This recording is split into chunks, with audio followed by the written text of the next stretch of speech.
क्या भारत में कोरोना काल जैसा लॉकडाउन एक बार फिर से लगने जा रहा है? प्रधानमंत्री नरेंद्र मोदी ने पार्लियामेंट में खड़े होकर एक भाषण क्या दिया कि हमारा गोदी मीडिया लग गया लोगों को डराने पर। आप तो जानते ही हैं गोदी मीडिया को, हर मामले में गोदी मीडिया अपने देश के लोगों को डराता ज्यादा है, इंफॉर्मेशन कम देता है। लेकिन हमारा तरीका अलग है, हम आपको इंफॉर्मेशन ज्यादा देंगे, डराएंगे कम। लॉकडाउन को लेकर बहुत सारी चर्चाएं देश के अंदर चल रही हैं। क्या वाकई में देश के अंदर कोरोना काल जैसा लॉकडाउन लग सकता है? आखिर ये लॉकडाउन की बात आई कहां से? सारी चीजें आपको बहुत आराम से आसान भाषा में समझाऊंगा। गोदी मीडिया तो बहुत ज्यादा चीख चिल्लाकर न जाने कहां कहां से बातें मिलाकर आप लोगों को डरा रहा होगा, लेकिन हम बहुत आसान तरीके से आप लोगों को सारी चीजें बता देंगे।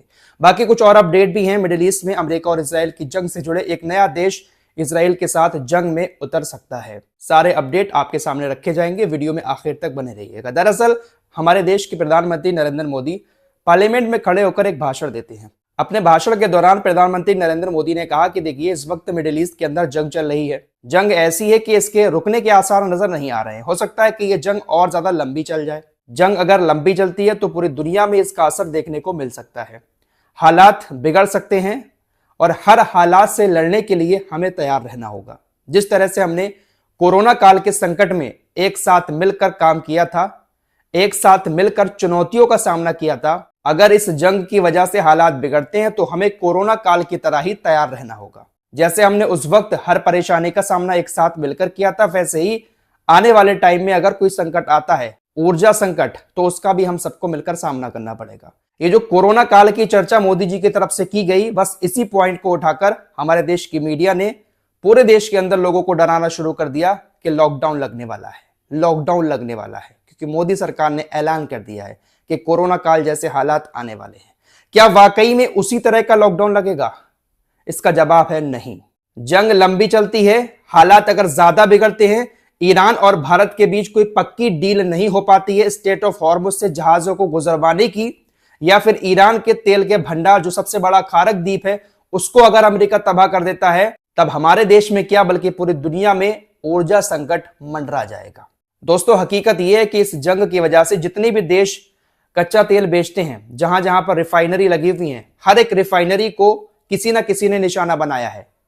ईरान की रिफाइनरी को अमेरिका, इजराइल निशाना बना रहा है, तो ईरान और खाड़ी देशों की रिफाइनरी को निशाना बना चुका है। नुकसान सबको बहुत ज्यादा हुआ है। जब मिसाइल से एक तेल की रिफाइनरी को नुकसान पहुंचता है तो उसको सही करने में भी महीने क्या बल्कि साल भी लग सकते हैं। दोबारा से उसी कंडीशन में लाने के लिए, दोबारा से रिफाइनरी को चालू करने के लिए काफी टाइम लग सकता है। और अभी तो जंग खत्म भी नहीं हुई है। जंग खत्म होने के बाद सही करने में टाइम लगेगा, तो कहीं ना कहीं पूरी दुनिया में एनर्जी इमरजेंसी पैदा हो सकती है। भारत रशिया से तेल खरीदता है। खबर आ रही है कि यूक्रेन और रशिया की जो जंग चल रही है उसमें यूक्रेन ने रशिया की 40% उन तेल भंडारों को खत्म कर दिया है जहां से रशिया दूसरे देशों को तेल भेजता था। तो वहां पर भी तेल की दिक्कत हो रही है। रशिया के तेल के भंडार यूक्रेन के ड्रोन से तबाह हो चुके हैं। तो ऐसे में रशिया जिन देशों को तेल देता था, हो सकता है कि उधर से भी थोड़ा बहुत तेल आना कम हो जाए। तो इन्हीं सारी चीजों को देखते हुए ऊर्जा संकट पैदा हो सकता है और फिर देश के अंदर एनर्जी लॉकडाउन लगाया जा सकता है। जी हां, एनर्जी लॉकडाउन। अब ये एनर्जी लॉकडाउन कैसा होगा? क्या इसमें भी घर से बाहर नहीं निकल पाएंगे? क्या इस एनर्जी लॉकडाउन में भी हम देश के अंदर कहीं घूम ही नहीं पाएंगे, एक दूसरे के घर जा ही नहीं पाएंगे, खाने पीने की चीजों की दिक्कतें हो जाएंगी? जी हां, हो सकती हैं, क्योंकि जब पेट्रोल डीजल कम होगा तो लोग गाड़ियां भी कम चलाएंगे, घर से बाहर कम निकलेंगे, क्योंकि अगर पेट्रोल डीजल कम होता है तो पेट्रोल पंप पर भी लंबी लंबी लाइनें लग सकती हैं। हालांकि अभी ऐसा कुछ नहीं है। कुछ जगहों से तस्वीरें आ रही हैं, थोड़ी बहुत गैस की दिक्कत हो जाएगी, जिसकी वजह से जो तमाम रेस्टोरेंट वगैरह हैं वो पूरी तरह से बंद हो सकते हैं। तो यही सारी चीजें जिसके चलते हुए भारत के अंदर ऊर्जा आपातकाल लग सकता है, एनर्जी लॉकडाउन हो सकता है।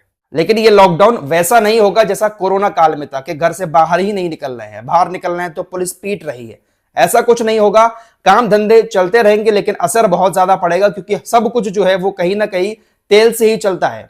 बिजली जो बनाई जाती है उसमें भी कहीं ना कहीं तेल का इस्तेमाल किसी न किसी रूप में होता है। तो बिजली बचाने के लिए ऑफिसेस को बंद करके वर्क फ्रॉम होम किया जा सकता है। जैसे अभी शुरुआत में ही बांग्लादेश और पाकिस्तान के अंदर हुआ, बड़ी बड़ी यूनिवर्सिटीज को बंद कर दिया पाकिस्तान ने, बांग्लादेश ने।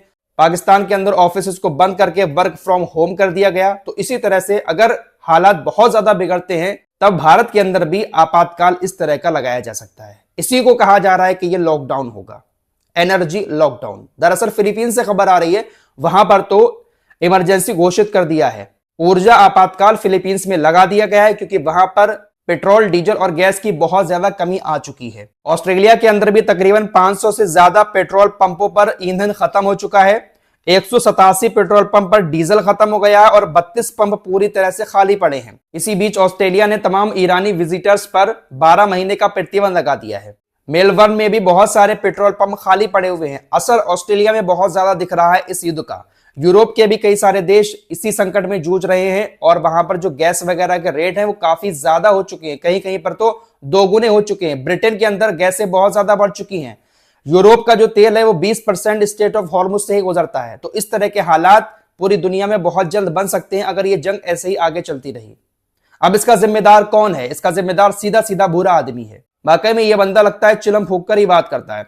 ये कहता है कि ईरान ने मुझसे कहा कि आप हमारे देश के सुप्रीम लीडर बन जाओ। ईरान मुझे अपने देश का सुप्रीम लीडर बनाना चाहता था, लेकिन मैंने मना कर दिया। इस तरह की बातें सुनने के बाद क्या आपको लगता है कि एक नॉर्मल आदमी ऐसी बात कह सकता है? या तो नशे में है या फिर उड़ चुके हैं तोते।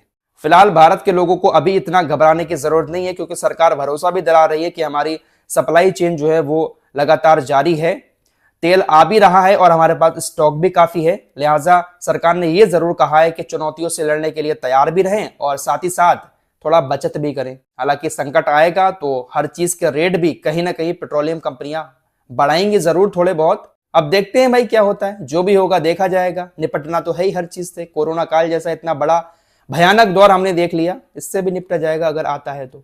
फिलहाल दोस्तों एक जरूरी इंफॉर्मेशन आप लोगों को और देना चाहता हूं। सरकार ने कहा है कि जिन जगहों पर पाइपलाइन वाली गैस पहुंच चुकी है और उन जगहों पर भी अगर लोगों ने पाइपलाइन वाली गैस का यानी पीएनजी गैस का कनेक्शन नहीं लिया है तो जल्द से जल्द कनेक्शन ले लें। क्योंकि अगर आपके एरिया में पाइपलाइन वाली गैस पहुंच गई है, आपने कनेक्शन नहीं लिया है, आपका कनेक्शन सिलेंडर में ही है, तो 3 महीने के अंदर अंदर सिलेंडर वाला कनेक्शन कैंसिल कर दिया जाएगा। आपको पाइपलाइन वाला ही कनेक्शन लेना होगा। सरकार ने कहा है कि देश हित में ऐसा आपको करना होगा और यह जरूरी भी है। एलपीजी से पीएनजी पर आप शिफ्ट हो जाएं तो ज्यादा बेहतर होगा। पीएनजी गैस जो है, जो पाइप के जरिए हमारे घरों में आती है, उसका 50% हिस्सा भारत घर में ही बना लेता है। इसलिए पीएनजी गैस की ज्यादा दिक्कत नहीं हो रही है। साथ ही साथ जो लाइनों में लगने की झंझट है वो भी खत्म हो जाएगी। अगर आपके एरिया में पहुंच चुकी है, ज्यादातर शहरों में ही है, गांव में तो नहीं पहुंची है, तो आप जल्द से जल्द पीएनजी का कनेक्शन करा लें। सरकार तो कह रही है कि पीएनजी का कनेक्शन बहुत आराम से इस वक्त जल्दी हो रहा है, आप लोग करवा सकते हैं। खबर युगांडा से आ रही है। युगांडा के सेना प्रमुख ने ऐलान किया है कि वो इजराइल का साथ देने ईरान के खिलाफ इस जंग में उतर सकते हैं। जब हम देखेंगे कि इजराइल पूरी तरह से खत्म होता जा रहा है, इजराइल की सेना कमजोर पड़ती जा रही है, तो हम इजराइल का साथ देने इस जंग में ईरान के खिलाफ शामिल हो जाएंगे। इजराइल की हालत अब लोगों को दिखाई देना शुरू हो चुकी है। जिस तरह से मिसाइल हमले किए हैं ईरान ने, जो तबाही अब इजराइल के अंदर हो रही है वो तमाम देशों को दिखाई दे रही है। यूरोप तो डर की वजह से शामिल नहीं हो रहा है कि हम शामिल हुए तो हम मारे जाएंगे, लेकिन युगांडा कह रहा है हम आएंगे। इस रिपोर्ट में इतना ही। कुछ और खबरों के साथ फिर हाजिर होऊंगा। अपना ख्याल रखिएगा। अल्लाह हाफिज।